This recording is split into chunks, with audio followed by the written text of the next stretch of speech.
The East India Company was an English and later British joint stock company founded in 1600.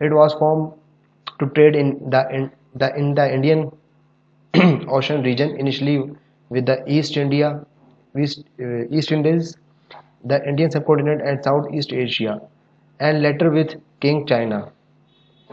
The company ended up seizing control of large parts of the Indian subcontinent, colonized part of Southeast Asia and Hong Kong after the First Opium War, and maintained trading posts and colonies in the Persian Gulf presidencies.